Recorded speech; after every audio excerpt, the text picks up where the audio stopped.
I want to challenge you today as you talk to share some of those vulnerable moments Awesome. and how you get through and how you've connected to Christ on your walk. And so tell us, start wherever you need to start today to start sharing your story with us.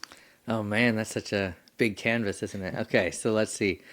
Um, One of the biggest events that happened to me in my life was when I was 4 years old and my mom passed away in a car accident on our way to church.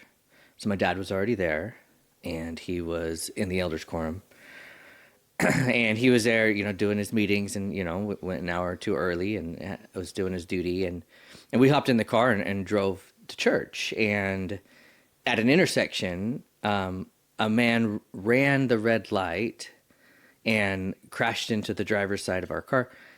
He was stealing the truck for drugs and was probably on drugs and crashed right into the car and it crushed her. So she was probably killed instantly. And that's where I get this scar on my head was flying glass and, broke this leg I was right behind the driver. And so it was an extremely distressful event, this big catastrophic event where the mother dies and there's an 8-year-old, 6-year-old, 4-year-old, and 2-year-old left behind with dad who's at the church. And obviously that began shaping my life in certain ways. The miracles that happened around that event are countless. Oh, and that's what's so interesting to me is how, and I'll probably get emotional, how when tragedy brings out God's light in miracles, because it's an extreme event to lose a mother of 4 babies, right? So Got him. yeah, no thanks. And the and so the I'll kind of walk you through some of the miracles that happened. And so we this car accident happens and it happens right next to a hospital, so close to the hospital that the workers come out of the building to retrieve the injured individuals, right? The children. So that alone saved my brother's life, who was bleeding profusely from his head, probably wouldn't have made it had it taken more time to get him some help. That's my oldest brother. And and what's interesting is we were all taken into the hospital and most of us semi-unconscious and stuff like that with a really big impact like that. And this oldest brother who's losing blood to the point where he's not able to keep consciousness. The doctors and stuff, they're scrambling. They're like, who's the father? Is there a father? Who do we contact? Like, this is obviously the mother just died and there's a bunch of kids. And so they're having a hard time trying to figure out who's who and where's what and all this stuff and who they can tell. And they're like, who's the dad and where is he?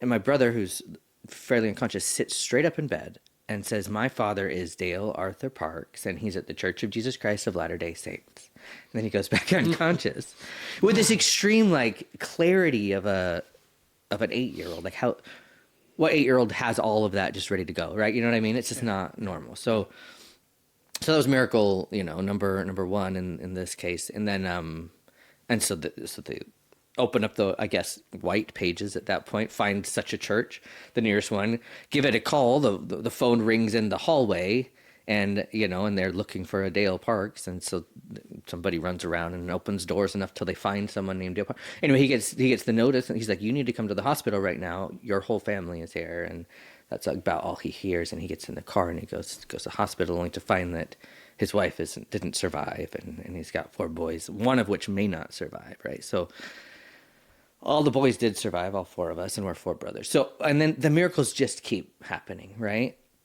They can't figure out what's wrong with my leg. I keep complaining about pain in my leg. And one member in the stake who comes to visit, I wasn't clear if he was maybe a home teacher or something, but he felt a desire or a need to come in and they had x-rayed me, if I remember right, from, kind of from down to about my knees, and they didn't see any internal damage or whatever, so they're trying to check everybody. But I kept complaining there was significant pain in my leg. Anyway, he was a doctor, a bone doctor or something.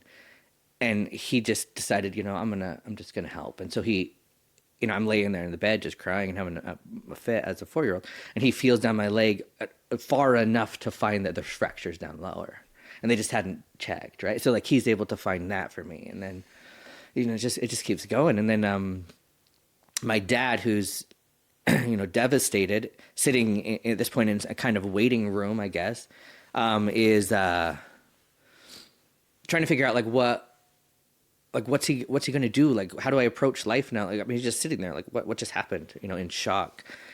And he gets this kind of vision, and he shares this story, so I feel comfortable sharing it.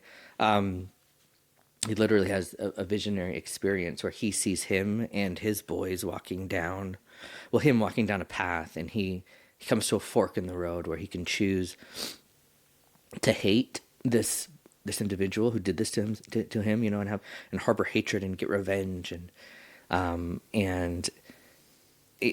down this path of like vindictiveness, or he could choose right now to forgive what happened and put it in God's hands. He chooses to forgive in his heart in that moment. And down this path, he sees beautiful, families, successful families, his children growing up, and his 4 boys growing up and creating this next generation, and just this beauty. Where down the other path, he just saw like brokenness and pain and misery, like through generations. Had he chosen the left path, and he chose the right path. And he has this vision, and he's so grateful for the chance to make such a clear choice, right? Sometimes we're given a clear, specific, obvious chance like that, and he made the right choice. And sooner than you'd expect, the press comes in. They want the story. Some big old accident happens, and they're up in his face way more than he wants as he's trying to process his grief. And what would you do? What would you do? What if he was here right now? If we caught this runaway, because he hit and ran, right? So that's yeah. So he hit and ran, and so like there were so many reasons to hate this horrible criminal who caused so much pain and misery.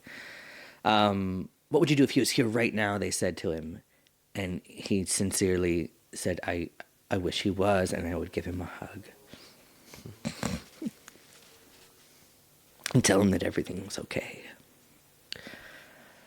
And that just exploded throughout the press, right? They couldn't handle how sincere it was and how forgiving it was.